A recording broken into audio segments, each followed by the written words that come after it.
Alexandra, frage die Karten, zeigen mir einen Weg. Guten Morgen zusammen, ihr Lieben. Machen wir ein kleines Auswahlorakel heute. Mir ist danach.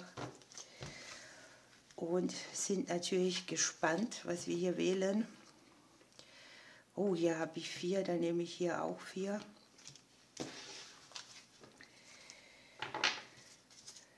Unterm Deck haben wir das Thema Freundschaft. Ein wichtiges Gut. Wir nehmen heute mal noch eine Merlin-Karte.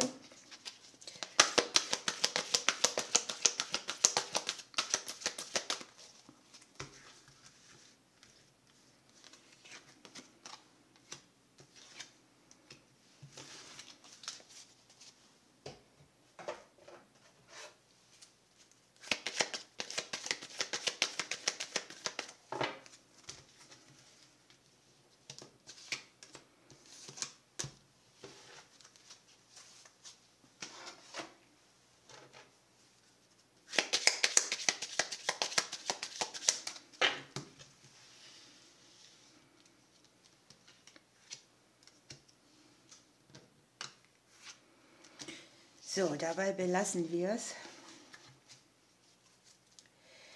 Unten haben wir die Nachricht, möglicherweise stehen hier Gespräche an oder Verabredungen, die mal wieder eine schöne Zeit mitbringen mit Freunden. Oder man meldet sich mal wieder bei jemand, aber jetzt wählen wir, ich wähle diese Seite und wir schauen, was wir rauskriegen. Ja, das ist schon mal spannend. Wir haben ein genesendes Herz. Hier ist auch die Fähigkeit, von seinem eigenen Gut anderen etwas mitzugeben. Und es geht ein bisschen um Selbstvergebung. Da haben sich vielleicht irgendwelche Schuldgefühle eingeschlichen und man darf da zurückgehen, dass man sich selbst verurteilt. Und es geht darum, dass wir vollkommen sind, so wie wir sind. Das ist immer schwierig, finde ich, mit sich selbst im Reinen zu sein. Manchmal ist es so ein bisschen besser, manchmal ist es ein bisschen schlechter. Und es gibt auch Leute, die sind zum Beispiel so von sich selbst überzeugt, dass sie gar nichts haben, dass sie an sich schlecht finden, genügend. Aber möglicherweise ist das ja im Hauptthema hier auch so, dass man da mal drüber spricht oder ja, durch Gespräche mit Freunden da ein bisschen weiterkommt. So, dann haben wir die Schatztruhe.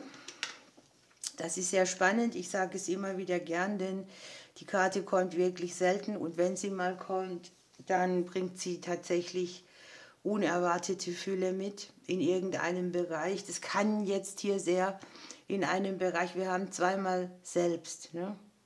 Und wir haben das Herz, das irgendwo genesen möchte. Und hier geht es sehr viel um Selbstverwirklichung, Selbstermächtigung und dieses Potenzial, das man selber hat, nicht unter den Scheffel zu stellen. Hier ist auch dieses Ding, dass man eigentlich viel mehr Kraft hat, als man von sich denkt. Und dass man diese Kraft auch leben darf. Vielleicht ist auch dahinter, dass man Angst hat, irgendwelche Fehler zu machen oder bewertet zu werden.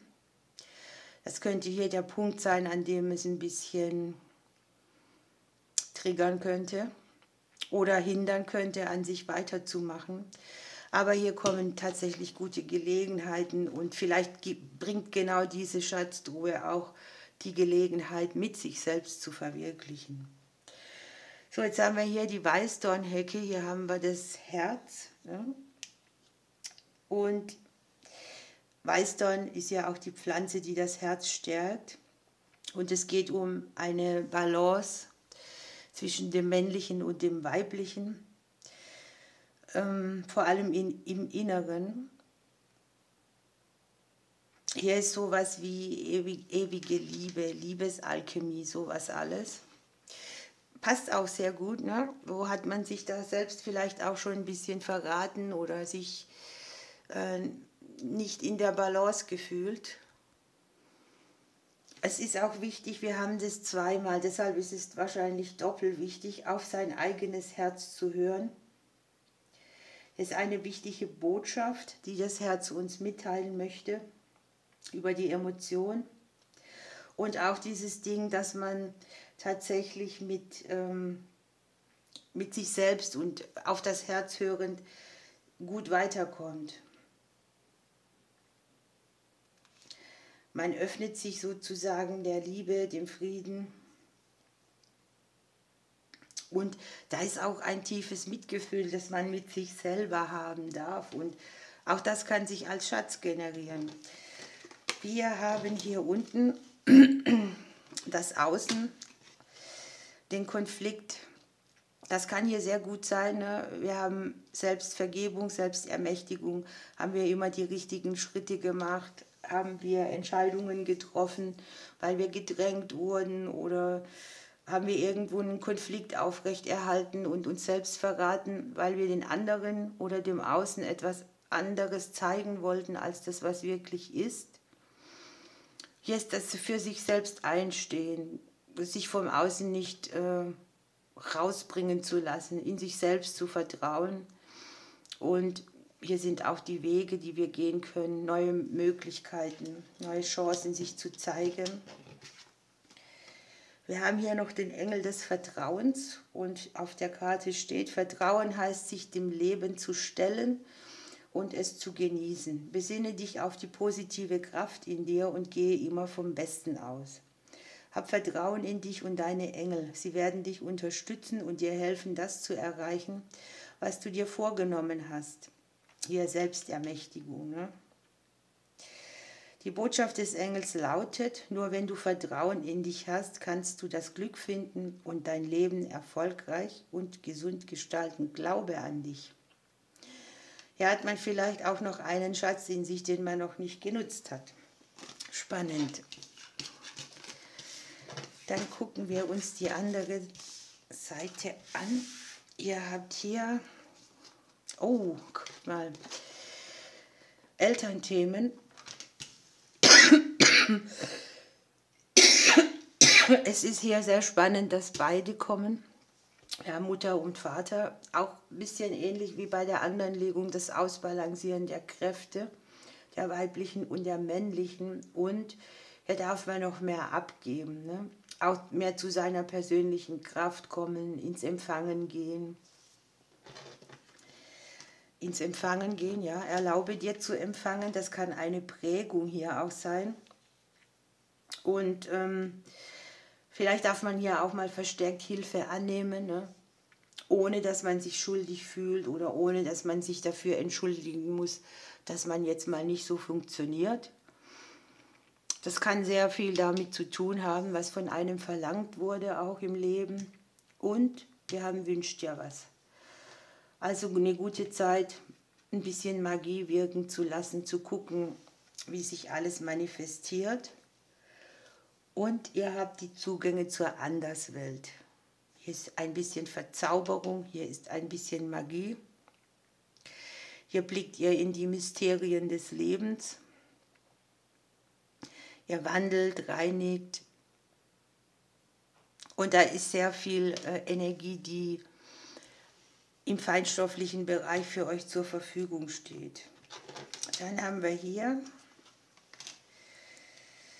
möchte sich etwas aus den Kindertagen, was vielleicht auch lange Zeit mit einem gelebt hat, in eine andere Richtung drehen, wieder mehr Boden haben, wieder mehr Wachstum kriegen. Und jetzt kommt eine Doppelung. Wir haben hier nochmal den Engel der Freundschaft. Ein guter, verlässlicher Freund an deiner Seite ist ein kostbares Geschenk, mit dem man sorgsam und liebevoll umgehen sollte. Durch aufrichtiges Interesse, respektvollen Umgang und Zeit, die man miteinander verbringt, können Freundschaften beständig gepflegt werden. Die Liebe und Zuneigung, die du dabei verschenkst, wird dir zurückgegeben und bereichert dein Leben und das deiner Freunde. Die Botschaft eines Engels, Freundschaften im Leben zu pflegen, bedeutet in Liebe zu leben. Wunderbar, ihr Lieben. Ich wünsche euch einen schönen Tag. Ich drücke euch bis morgen.